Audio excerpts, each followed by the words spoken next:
Is being a calligrapher just pretty lettering and fancy pens? Alex Zimmerman reveals the business and art behind designing wedding invitations and building a career around creativity. Is this the right career for you? Let's find out.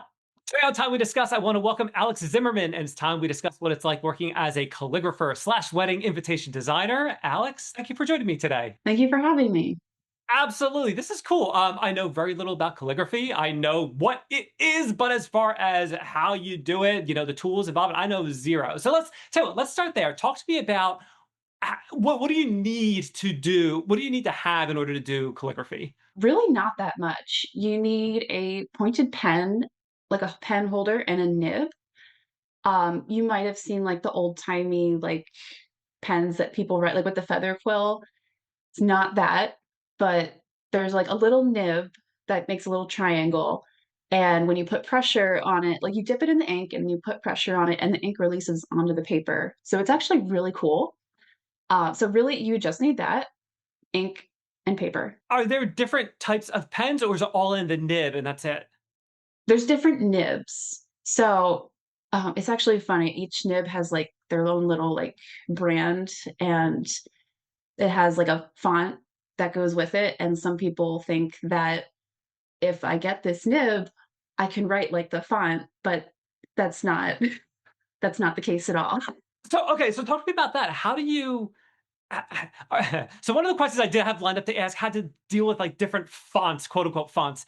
How does that work? Can a person kind of like change their font, so to speak, or is it more like no, this is the way you write, so your calligraphy is different than that person's, and you can't really talk to me about that? Most people do refer to it as a font, but it is your handwriting, so it's technically not a font.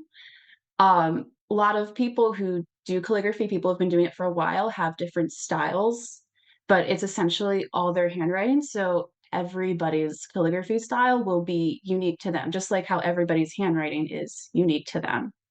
Okay, so it stands to reason that you probably don't need a lot of training to do calligraphy if it's really just writing. Is that correct? Yes and no, because there are definitely rules. Like it has to, there's a slant, um, different pressures that you need to create letters, and it is like it's a different way of, I guess, like holding a writing utensil in a way. It's not like writing with a pen or a pencil. So there is a lot of practice that goes with that, but a lot of people can pick it up fairly quick. Like you don't need years and years of practice. You could, if you really like focused, you could pick it up within like a couple months. Talk to me about that. Talk to me about how you learned or how a person can learn to do calligraphy. Are there resources online, books, videos? How did you learn it? What is the best way, in your opinion, for someone to start learning this? I definitely recommend if there's like a class or a workshop in your area to take that because I think learning it from a teacher in person is the best way, but that doesn't exist for everybody. So there are lots of YouTube videos out there. There's lots of books that you can get information from, but if workshop, for me at least, would definitely be my number one recommendation. I actually learned from books and YouTube because I wanted to learn during COVID. So workshops were not happening. It wasn't an option for me, so I had to rely on videos and trial and error. Let's go back to the materials for a second, okay? When you're buying different nibs, and I guess the ink that goes with, well, not that it goes with it, but the ink as well. Are what are the different price points? Are there like high quality, low quality? Does people need to be aware of that? Talk to me a little bit about that part of it. So there are definitely different price points. You can get a calligraphy pen for like probably less than $10. It's actually less than $5, I think, at Michael's. And that's like the most basic one that you can get. But it's great for beginners because it's less than $5. And if this is a new hobby that you're not sure if you're going to like, it's very low investment. But that being said, you can also get like a pen holder that costs like $100 if you want. So there's a big price range. I wouldn't invest in the expensive stuff until like you are committed to your craft and you really enjoy it. And even then, you don't need the $100 pen. It's just like it's pretty. That's what it is. Is there any real difference between, from your experience, of the way they feel? Does one cause less fatigue or something like that? Or is it pretty much, no, generally speaking, as far as functionality goes, they're all pretty much the same? Talk to me about that. Yeah, they're pretty much all the same. I would say the like cheap one that you can get at Michael's is not the best. It's just the most beginner friendly one. But you can get one that's $10 that will essentially be the same as $100. Some of them have different weights. So it's really like what feels the most comfortable for your hand. You have your own calligraphy business. Okay. Talk to me about how you got started doing that. Was it you were doing calligraphy as a hobby and then someone offered to, hey, can you make my wedding invitation? Talk to me about how you actually got that first paying customer, if you remember. Well, I actually started because of my own wedding. I liked that calligraphy style, but I didn't like the price tag. So I was like, I could learn how to do it. So I did. Um, the calligraphy then was okay, not great, but it was okay. And I just really enjoyed doing it. So my cousin then was getting married, and I was like, oh, like I could do your wedding invitations for you. And she said yes. So I did. And that kind of jump started everything. So, talking about weddings, okay, what other opportunities are there for someone that does calligraphy? I'm assuming any kind of, big event someone's having, they might look to hire you. Talk about other opportunities that are out there. Yeah, that's a really great question because not everybody wants to work in weddings. But right now, live calligraphy is becoming a really popular thing. I don't know if you know anything about it, but people will hire a calligrapher to come to their event and they'll write calligraphy for your guests on like a favor. So like wine glasses, for example, are having a big moment right now. So they'll hire a calligrapher and they'll actually engrave in calligraphy on the wine glass as like a favor for your guests and they get to take it home. So and that's also a thing with weddings too, but it can be for any event.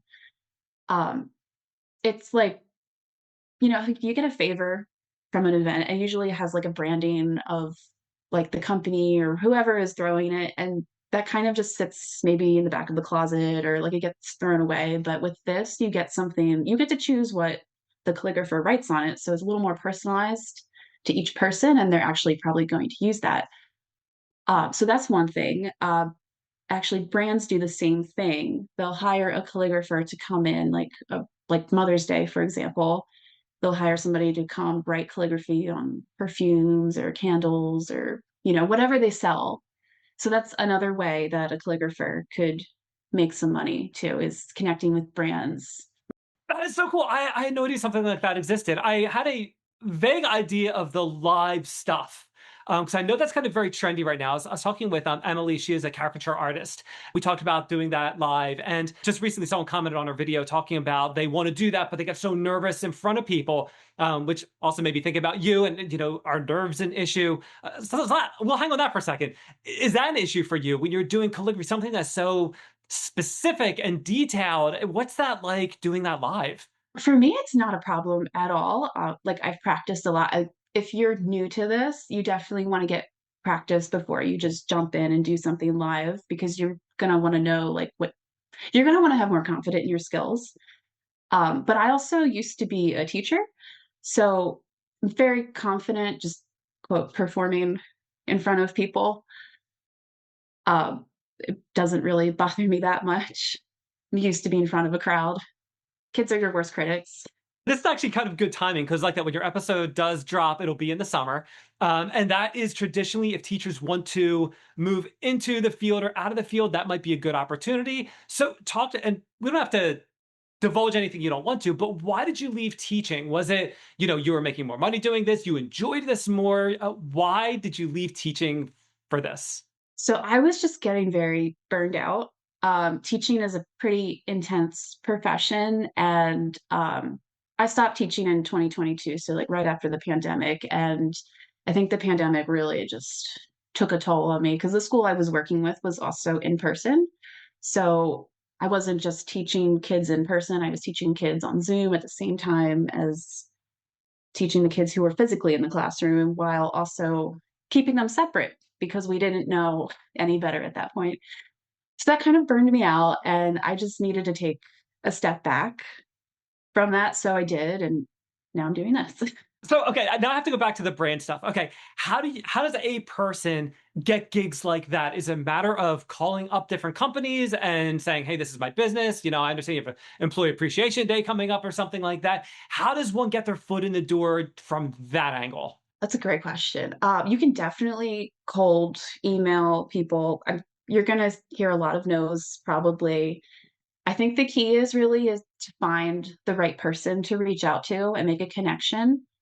I haven't had success with this, but I have heard that some people actually use LinkedIn to find connections. So you like search like creative director or something like that. So you find that specific person who is might be in charge of that area instead of just, you don't want to email customer service. They're not going to help you.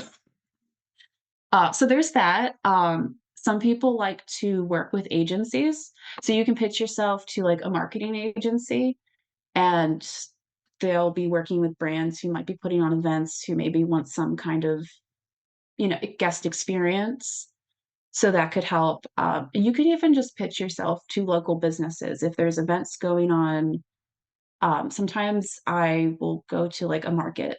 Like over the holiday season last year, I did some markets and I just sold live engraved ornaments for people. People could just buy them and I would customize them on the spot. So you can even do stuff like markets too. That's really cool. Okay, so with the different brand opportunities and business opportunities, it sounds like there might be some decent amount of flexibility when it comes to schedule. Because I'm thinking weddings, you're probably, especially if you're doing live, well, maybe not.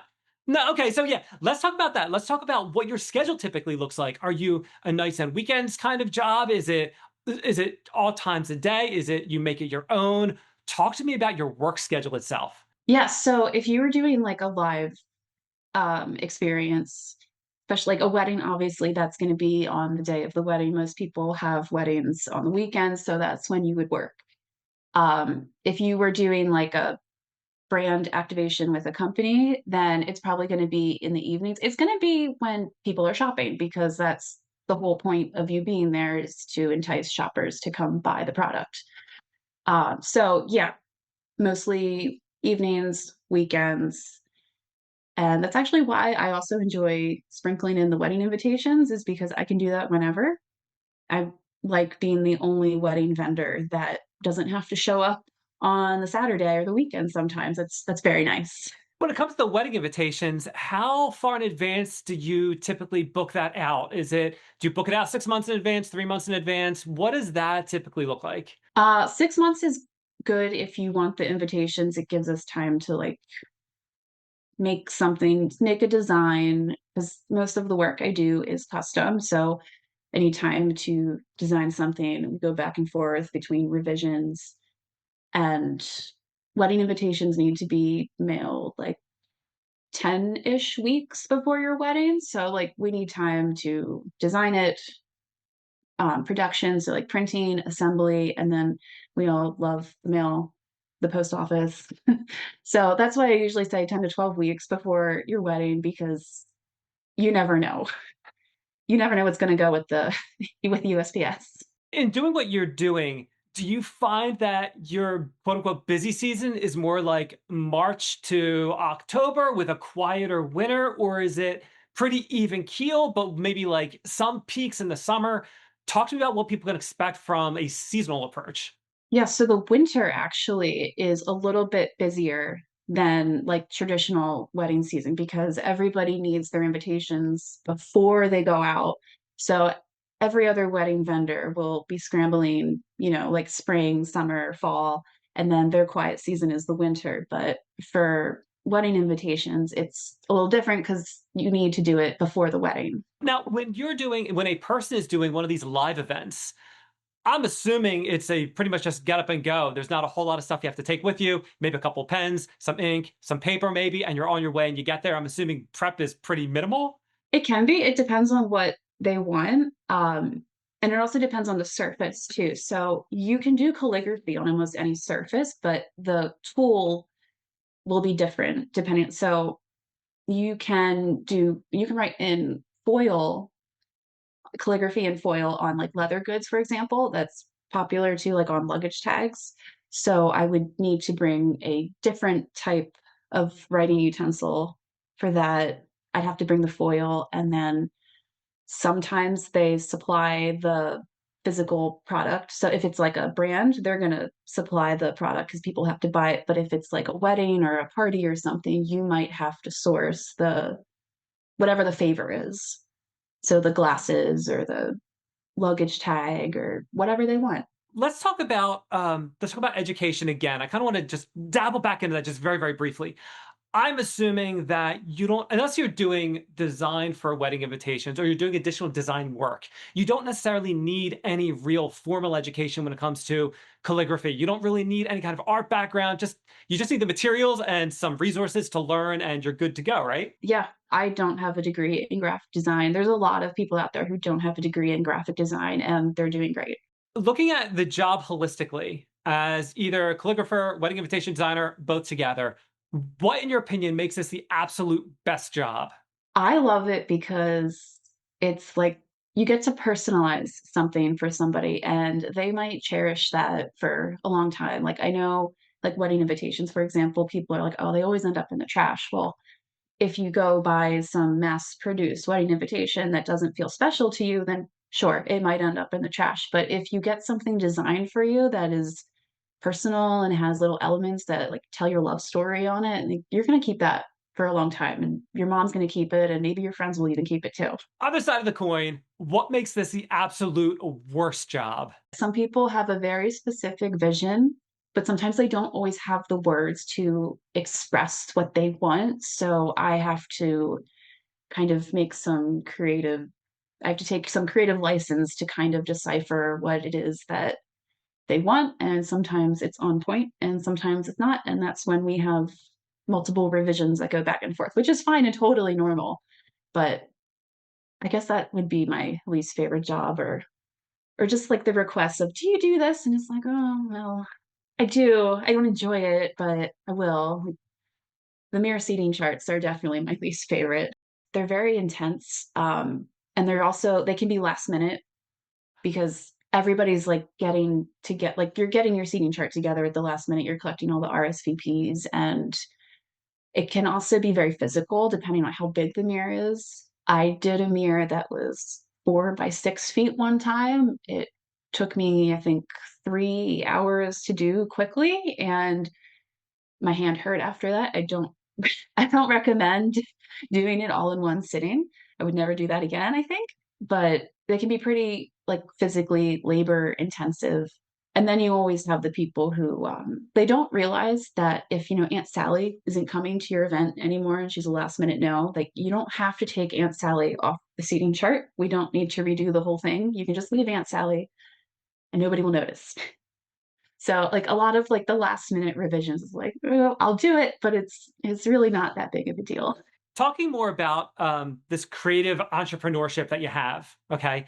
Talk to me about the business side of things and how did you bridge those business gaps, the knowledge gaps that you might not necessarily had? Because I don't know if you went back and took business courses or something, but you're going to tell us about it. How did you fill in those gaps? Pretty much just, like, trial and error, I guess, just, like, learning from other people saying, "Oh, I'm doing, X, Y, and Z, so, oh, I guess I should be doing that too." Actually listening to podcasts really helped me with that. Taxes is still something I'm figuring out. I think everybody's probably constantly figuring that out. Um, but yeah, just really I'm self-taught in that. So like any resource that I can find that will help me, I just absorb it, see if I can apply it to my own business. Because I think it's important to kind of be discerning about what kind of advice you're taking, just because not everything's gonna fit for you. There's a lot of like social media, for example, there's a lot of advice on like when you should post, how you should post, and like, it's not going to apply to everybody. It's not gonna work for, like, every business, and I think it's important to learn your business and figure out what works for you and what doesn't, because you also want it to be sustainable. Absolutely. I particularly love that question because I get such a wide range of responses. I get everything from exactly what you said, trial and error, all the way up to, oh, this is my third business I've started. I've sold the other two super. So I get this huge range. And within that range, I still get these little nuggets of information, something that's new, where it's like, people might not have considered that. And I love that because it's other advice that then people can take and then see if it applies to them or not. If it does, they can use it. Great. And if not, that's okay too. Yeah. Let's talk about some of the hidden perks that come along with this job of yours?